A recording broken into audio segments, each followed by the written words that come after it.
Hai teman-teman, sebelum lanjut ke videonya, bantu support channel kita dengan cara like, tambahkan komen, serta share ke teman-teman kalian. Dan jangan lupa subscribe ya. Terima kasih, selamat menonton.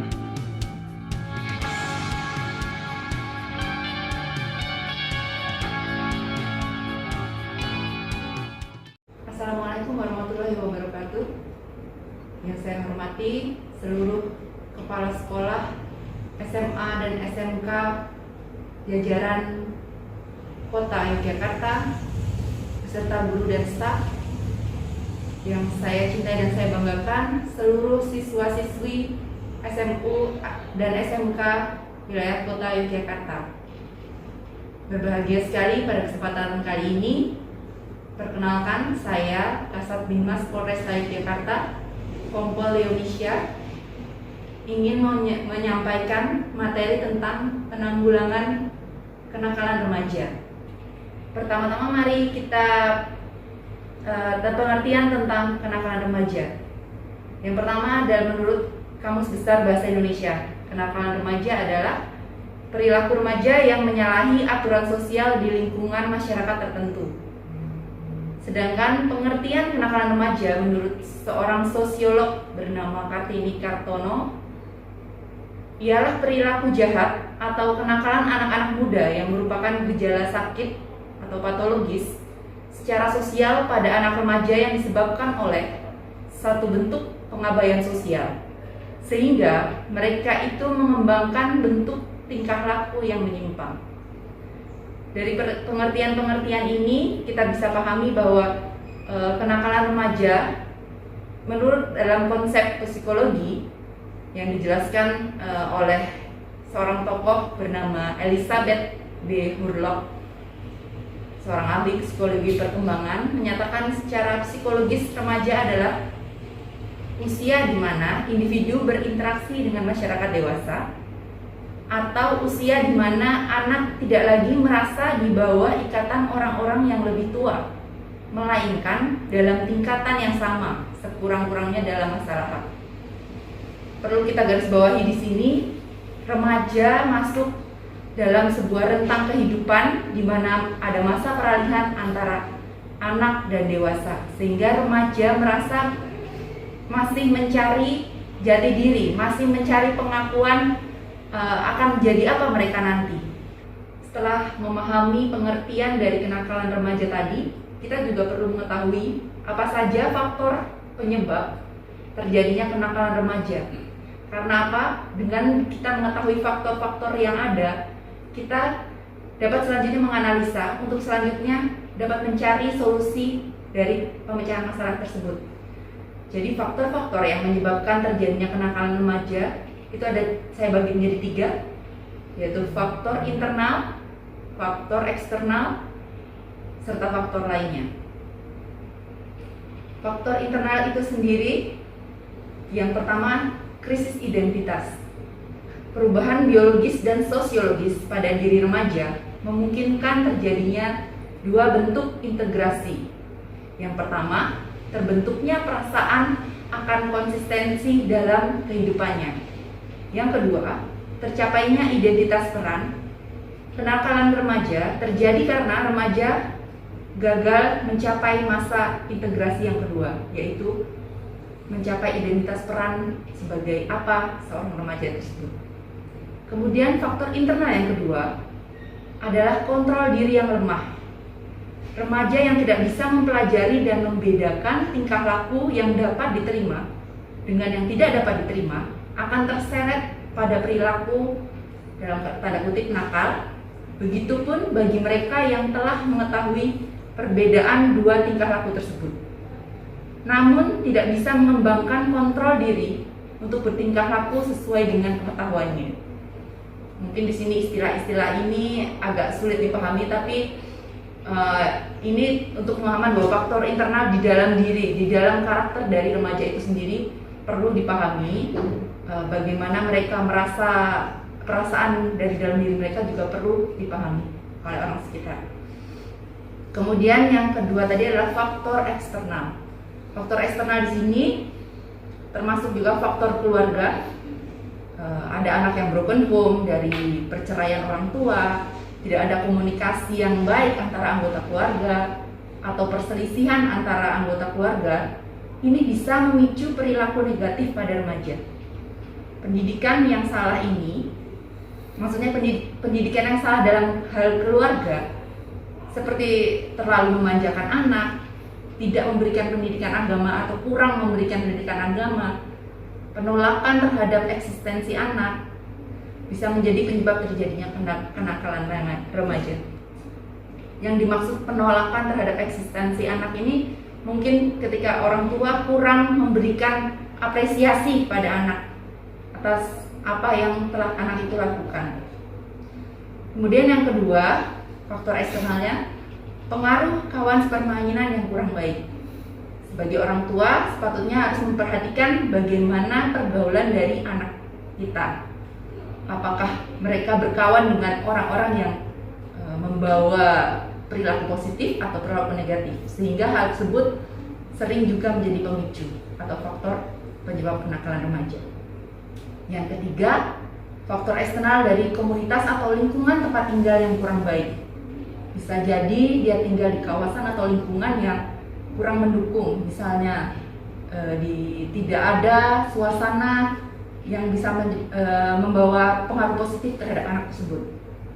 Yang ingin saya perjelas di sini, khususnya situasi di kota Yogyakarta, maraknya geng-geng sekolah ataupun geng-geng anak remaja yang seringkali memiliki konotasi yang negatif. Itu juga merupakan faktor eksternal terjadinya kenakalan remaja. Kenapa saya sebut begitu? Karena ketika seorang anak tidak mendapatkan perhatian yang cukup dari orang tua atau dari orang terdekat, maka yang dicari adalah kawan sepermainan atau kawan yang ada di sekolah. Ketika dia sedang ingin mengekspresikan apa yang dia ingin ungkapkan yang tidak dia dapat dari orang tuanya, maka dia bisa terjerumus ke pergaulan teman-teman yang membentuk geng sekolah yang memang di sini geng sekolah itu tidak baik dan tidak tidak ada hal-hal positif.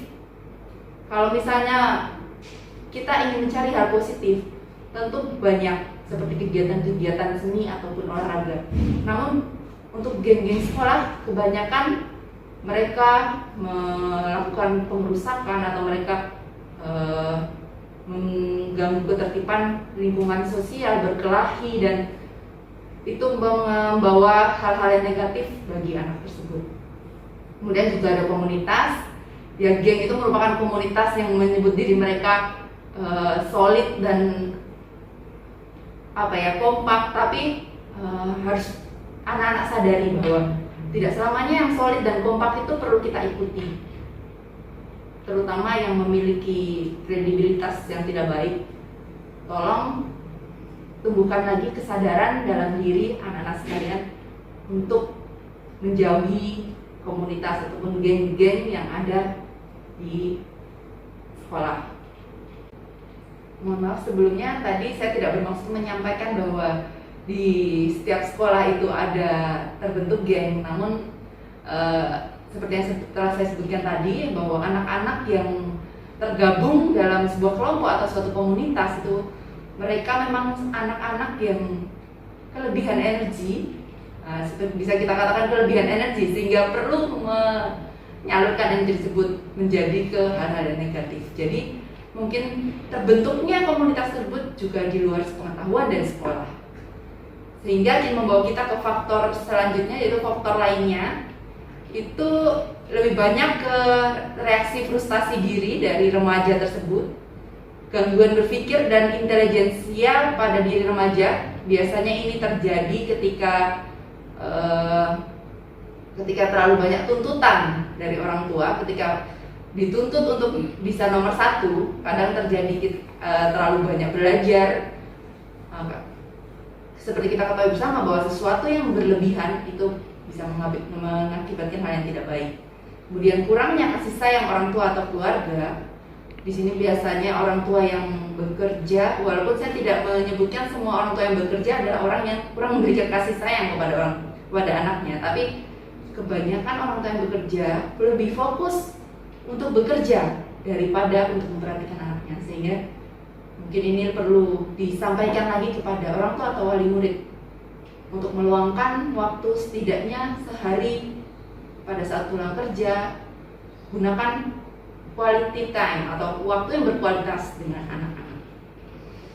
Kemudian kurangnya pengawasan diri dari orang tua atau guru, di sini saya juga tidak mengatakan bahwa di pengawasan di sekolah-sekolah sangat kurang, tapi memang ada kalanya sekolah atau orang tua itu kecolongan sehingga terjadi tidak menyadari bahwa anaknya ada kenakalan remaja pada anaknya itu. Kemudian dampak negatif dari perkembangan teknologi modern. Seperti kita ketahui bersama, teknologi modern di sini membawa kita pada era media sosial. Media sosial ini sangat amat berperan bagi perkembangan anak. Kita bisa tahu bersama semua berita, baik itu hoax ataupun yang fakta atau hoax, kita semua tercampur menjadi satu dalam media sosial yang kadang anak-anak itu menerimanya mentah-mentah dan menganggap bahwa itu adalah hal yang benar semua. Jadi mereka merasa ingin meniru tindakan yang ada dalam media sosial itu. Kemudian dasar-dasar agama yang kurang. Dasar-dasar agama ini maksud saya bukannya pelajaran agama di sekolah itu kurang, tapi mungkin selain di sekolah, anak juga perlu mendapatkan pelajaran agama di rumah, terutama dari orang tua. Misalnya mengawasi, kalau di agama Islam, mengawasi apakah anaknya sholat 5 waktu, bisa mengaji atau membaca Al-Quran. Itu cukup untuk bisa setidaknya menambah pendidikan agama yang bisa mengacu kepada perilaku anak. Kemudian tidak adanya media penyalur bakat atau hobi. Jadi kadang anak merasa saya menyenangi ini, tapi mungkin orang tua tidak suka. Misalnya ya ini ya, ada anak yang suka main game. Kita tidak tahu sebenarnya anak itu sedang berpikir ingin menjadi seorang desainer game. Itu bisa saja terjadi, tapi kadang orang tua atau orang di sekitarnya tuh mengabaikan keinginan anak tersebut. Kemudian faktor yang lain adalah masalah yang dipendam. Ketika ada masalah, kebanyakan anak-anak mungkin sulit untuk menceritakan kepada orang lain atau kepada orang yang tidak dia percaya, sehingga masalah itu dia pendam dan dia tidak menceritakan. Masalah yang dipendam terlalu lama dan tidak diceritakan bisa menimbulkan perilaku anak tersebut menjadi menyimpang. Kemudian yang terakhir, bosan terhadap kegiatan tertentu. Nah, di masa pandemi ini anak-anak sekolah dipaksa untuk melaksanakan pembelajaran secara online, sehingga kegiatan tersebut tentu membuat anak menjadi bosan. Dia tidak berinteraksi dengan kawan, dia tidak istilahnya dia hanya di dalam rumah, tidak keluar, tidak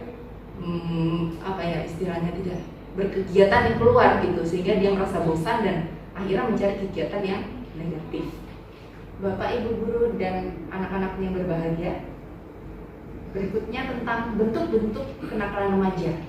Ada beberapa macam bentuk kenakalan remaja yang bisa kita ketahui bersama, yaitu yang pertama penyalahgunaan narkoba, kemudian yang kedua perilaku seksual sebelum menikah atau seks bebas. Ini biasanya pengaruh dari media sosial yang ketika ataupun sinetron-sinetron yang sudah kadang terlalu vulgar sehingga menyebabkan anak-anak itu menjadi ingin melakukan hal yang belum pantas mereka lakukan. Kemudian perkelahian atau tawuran antar pelajar. Ini biasanya terjadi ketika yaitu saya sebut tadi, anak-anak yang kelebihan energi bergabung dalam sebuah komunitas akhirnya mereka mencari kegiatan yang tentunya adalah hal yang negatif, yaitu berupa tawuran antar pelajar supaya mereka tuh mendapatkan kebanggaan gitu, kalau bisa memenangkan dari kelompok lain itu merasa bangga, sehingga disitulah timbul tawuran antar pelajar tersebut. Kemudian kebut-kebutan di jalan raya, ini juga merupakan hal yang patut kita menjadi perhatian kita bersama, terutama bagi anak-anak yang belum boleh memiliki SIM.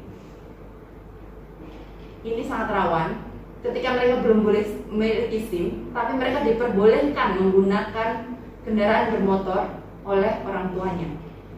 Ini sangat perlu menjadi perhatian kita bersama, sehingga jangan sampai para orang tua ataupun guru silakan untuk selalu rutin mengecek anak-anaknya semua menggunakan sepeda motor, apakah mereka sudah memiliki SIM atau belum. Saya rasa kalau usia kelas 1 SMA itu belum waktunya memiliki SIM, sehingga harus menunggu 17 tahun untuk bisa memiliki SIM, dan kalau sebelum itu masih bisa diantar oleh orang tua. Sehingga jangan merasa, kadang-kadang orang tua mungkin merasa saya repot, saya harus kerja, saya nggak bisa nganter, biar saja anak saya pakai motor sendiri, toh dia sudah bisa. Jangan merasa seperti itu, tapi turutilah aturan-aturan yang sudah ada, yaitu Undang-Undang Lalu Lintas dan Jalan yang sudah mengatur usia berapa yang diperbolehkan mengambil surat izin mengemudi. Kemudian bentuk-bentuk kenakalan remaja yang lainnya yaitu peredaran pornografi di kalangan remaja, baik dalam bentuk gambar, majalah, video, obat-obat perangsang, nafsu seksual, dan alat kontrasepsi. Nah, ini perlu juga dari pihak sekolah mungkin bisa rutin melakukan inspeksi mendadak, sehingga jangan sampai ada biasanya kan kalau anak-anak remaja itu mereka mencari, ya seperti yang saya bilang tadi, ketika mereka ingin mencari jati diri, mereka rasa ingin tahunya tinggi, jadi apa saja mereka ingin tahu, dan ketika mencoba hal-hal yang seperti ini jangan sampai terjadi pada anak-anak kita. Kemudian bentuk lainnya seperti melakukan pengerusakan terhadap fasilitas umum. Nah, ini kebanyakan yang terjadi vandalisme di coret-coret dinding, terutama dinding atau di depan toko yang ada di, biasanya itu toko-toko yang sudah lama tutup, kemudian mungkin dirasa tidak ada pemiliknya sehingga merasa bebas untuk melakukan kejahatan. Padahal itu adalah hal yang salah, sehingga jangan sampai hal tersebut dilakukan. Masih banyak yang bisa, misalnya dia mempunyai kemampuan untuk membuat gambar yang bagus melalui coretan di dinding, itu masih bisa banyak media-media yang bisa disediakan, misalnya di sekolah, buat sekolah yang dindingnya masih bisa digambar, tapi gambar yang positif, gambar yang bagus, yang mungkin lebih bagus lagi kalau bisa membuat himbauan. Kalau sekarang lagi pandemi, himbauan prokes itu bisa lebih bagus lagi. Bentuk lainnya yaitu membentuk kelompok atau geng dengan ciri-ciri dan tindakan yang menyeramkan. Nah, ini tadi seperti saya sudah sampaikan, anak-anak yang berlebihan energi membentuk komunitas yang ingin menunjukkan bahwa mereka itu sangar, mereka itu disegani. Nah, itu tolong diwaspadai lagi agar pihak sekolah lebih perhatian lagi terhadap seluruh anak didiknya. Yang selanjutnya, berpakaian dengan mode yang tidak sesuai dengan keadaan lingkungan.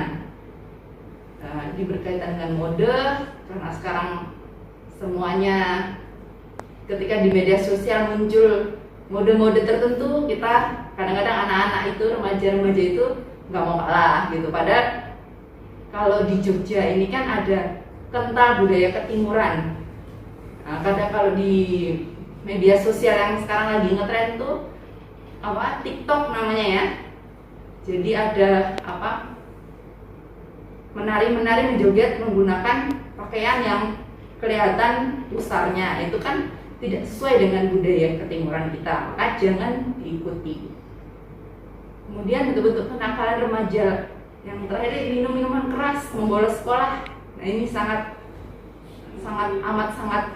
jangan sampai terjadi di kota Yogyakarta, sehingga kita ini kan, kota Yogyakarta ini kan kota pelajar, kota budaya, sehingga jangan sampai kita membuat predikat tersebut pelan-pelan memudar hanya karena anak-anak sekolahnya banyak yang melakukan kenakalan remaja.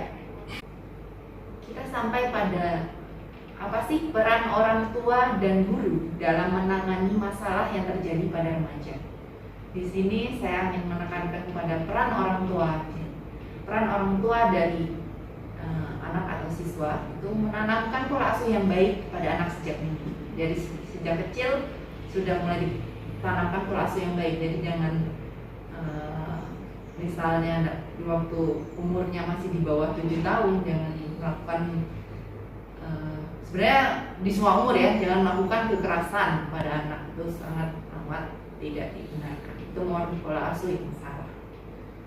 Kemudian yang kedua, membekali anak dengan dasar moral dan agama. Di setiap wilayah, biasanya di setiap desa atau kampung, biasanya ada musola atau masjid yang menyediakan atau mengadakan yang namanya TPA. Biasanya tempat di mana berkumpulnya sore hari anak-anak untuk mengaji. Dimulai dari situ, hal sekecil itu anak kita diikut sertakan ke situ itu sudah membekali anak dengan dasar moral dan agama, karena di sana akan otomatis belajar agama, sehingga bekal anak itu di sekolah lebih dalam lagi tentang agama. Kemudian yang ketiga, mengerti komunikasi yang baik dan efektif antara orang tua dan anak. Nah, komunikasi antara orang tua dan anak ini penting. Kadang kita merasa ketika anak sudah besar, semakin sulit berbicara dengan anak kita. Nah, itu jangan sampai terjadi. Sehingga kita harus memikirkan bagaimana cara sehingga tiap hari itu harus ada komunikasi yang terjalin dengan baik. Apakah itu di saat makan, apakah itu kita harus paham kapan anak kita bisa mendengarkan kita dengan baik untuk menyampaikan hal-hal yang perlu disampaikan, karena pendidikan pertama dari anak itu adalah dari orang tua, sehingga bagi orang tua harus menyadari dengan baik bagaimana bisa memberikan pendidikan yang baik bagi anaknya. Kemudian menjalin kerjasama yang baik dengan guru. Biasanya di sekolah-sekolah itu ada grup orang tua atau wali murid. Nah, ketika ada itu harus sebisa mungkin selalu koordinasi dengan guru atau wali murid terkait dengan perkembangan anak, sehingga jangan sampai adanya kecolongan atau tidak tahu ketika anaknya tiba-tiba terlibat dalam suatu hal yang negatif. Yang terakhir, menjadi tokoh panutan bagi anak, baik dalam perilaku maupun dalam hal menjaga lingkungan yang sehat. Sebagai pribadi, insan manusia, tentunya semakin hari kita harus berkeinginan untuk menjadi manusia yang lebih baik lagi. Itu karena apa? Karena kita merupakan panutan bagi anak-anak kita. Sehingga tanamkan bahwa untuk menjadi lebih baik adalah untuk anak kita juga untuk menjadi lebih baik lagi. Selain orang tua, guru juga memiliki peran yang penting dalam hal penanggulangan kenakalan remaja ini, yaitu bagaimana caranya dengan cara bersahabat dengan siswa. Di sini mungkin sudah banyak guru-guru yang bisa menyesuaikan dengan siswanya gitu. Jadi ada ya, kalau dibilang gurunya gaul gitu, jadi bisa mengerti apa keinginan siswanya sehingga bisa memfasilitasi dan selalu memberikan perhatian kepada siswa. Kemudian menciptakan kondisi sekolah yang nyaman, yaitu ya bukan berarti kondisi sekolah yang nyaman adalah mengurangi peraturan-peraturan, tapi buat bagaimana aturan tersebut bisa nyaman dijalani oleh siswa-siswa. Kemudian memberikan keleluasaan siswa untuk mengekspresikan diri pada kegiatan ekstrakurikuler. Meskipun sekarang di masa pandemi ini pembelajaran online mungkin akan sangat berkurang sekali kegiatan ekstrakurikuler. Namun tidak ada salahnya untuk para guru mencari inovasi baru agar bagaimana caranya kegiatan ekstrakurikuler bisa tetap berjalan walaupun pembelajarannya melalui online. Kemudian menyediakan sarana dan prasarana bermain, kesenian, budaya, dan olahraga. Ini yang seperti tadi saya bilang tadi, untuk menyalurkan energi-energi yang lebih dari seorang anak itu salurkan ke arah yang tepat, kepada sarana dan prasarana yang tepat, bidang kesenian, kebudayaan, dan olahraga. Ini saya rasa sekolah bisa ya memfasilitasi. Kemudian meningkatkan peran dan pemberdayaan guru BP atau wakak kesiswaan. Ini saya rasa sudah berjalan. Setiap guru wakak kesiswaan itu sangat memperhatikan masing-masing anak didiknya. Jadi yang diharapkan bisa menerima curhatan-curhatan dari anak didiknya, sehingga bisa memahami dan sampai ada anak didik yang merasa bahwa dia tidak didengarkan gitu. Bapak Ibu guru dan anak-anakku yang berbahagia, tibalah pada kesimpulan atau dalam halnya di sini saya ingin menyampaikan juga upaya penanggulangan kenakalan remaja yang telah dilaksanakan oleh kepolisian, yaitu upaya-upaya preventif yang dilakukan oleh personil dari kepolisian, terutama dari Satuan Pembinaan Masyarakat atau Satbinmas, yaitu Satbinmas dan Satsabaran melaksanakan patroli di tempat-tempat rawan kenakalan remaja, melakukan penyuluhan-penyuluhan ke sekolah. Saya yakin ini sudah dulu ya, walaupun sekarang sangat dibatasi kegiatan untuk kerumunan dan memberikan penyuluhan, namun seperti sekarang ini secara tidak langsung saya melakukan penyuluhan kepada Bapak Ibu dan anak-anak semua, sehingga kemudian yang upaya yang selanjutnya penempatan Babin Kamtibmas. Saya yakin di sekolah-sekolah semuanya sudah tahu siapa babin yang ada di situ dan sudah kenal. Kemudian koordinasi dengan pihak terkait, ya ini yaitu dalam hal Balai Bikmen atau Komisi Perlindungan Anak. Kemudian ada juga himbauan Kamtibmas kepada masyarakat. Kenapa di sini saya sebut himbauan Kamtibmas kepada masyarakat, yaitu jangan sampai masyarakat itu menjadi penyebab atau tidak mengetahui adanya kenakalan remaja yang ada di wilayahnya, sehingga kita selalu mengingatkan juga kepada masyarakat sekitar untuk peduli terhadap adanya remaja-remaja yang di wilayah mereka. Di sini juga ada upaya represif, yaitu pada saat ada kejadian terkait dengan kenakalan remaja, yaitu pemerusakan atau penganiayaan, itu lebih banyak, terutama kalau pelakunya adalah anak di bawah umur, lebih banyak diselesaikan secara kekeluargaan. Dikarenakan program Kapolri saat ini yaitu presisi, kita mengutamakan restoratif justice, sehingga penyelesaian semua perkara diutamakan adalah dengan kekeluargaan. Terutama jika anak di bawah umur, mereka terlindungi oleh undang-undang perlindungan anak, sehingga mereka belum bisa berhadapan dengan hukum, atau mereka walaupun ada pembinaan yang telah dilakukan namun belum bisa diperkarakan. Untuk hal tersebut juga kita kerjasama dengan Komisi Perlindungan Anak, dan seperti dinas sosial atau untuk rehabilitasi pada kasus-kasus narkoba, rehabilitasi juga diperlukan.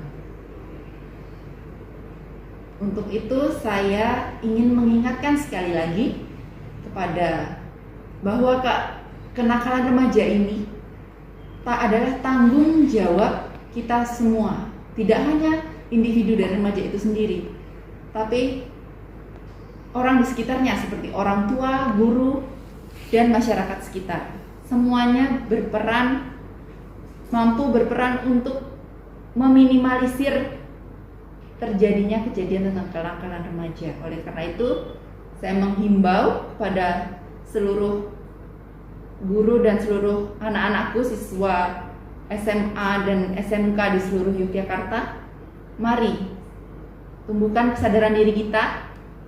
Menjadi benar itu keren, menjadi benar taat peraturan itu keren, bukan so idealis ya.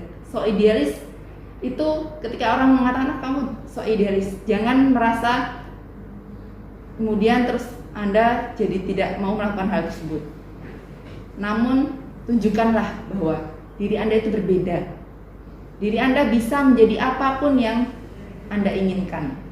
Sehingga kejarlah cita-cita Anda dengan hal yang positif. Jangan melakukan hal-hal yang negatif yang bisa mempermalukan nama sekolah dan nama keluarga. Di sini saya, Kompol Indonesia, mengakhiri arahan saya. Semoga apa yang saya sampaikan bisa menjadi bermanfaat dan menjadi renungan bagi kita semua untuk menyadari bahwa kenakalan remaja itu bisa dicegah dan dari sedini mungkin, sehingga dengan tidak adanya kenakalan remaja, kota Yogyakarta bisa menjadi lebih maju dan lebih hebat dalam hal kota pelajar dan kota budaya. Terima kasih atas segala perhatian. Mohon maaf jika ada kekurangan. Wassalamualaikum warahmatullahi wabarakatuh.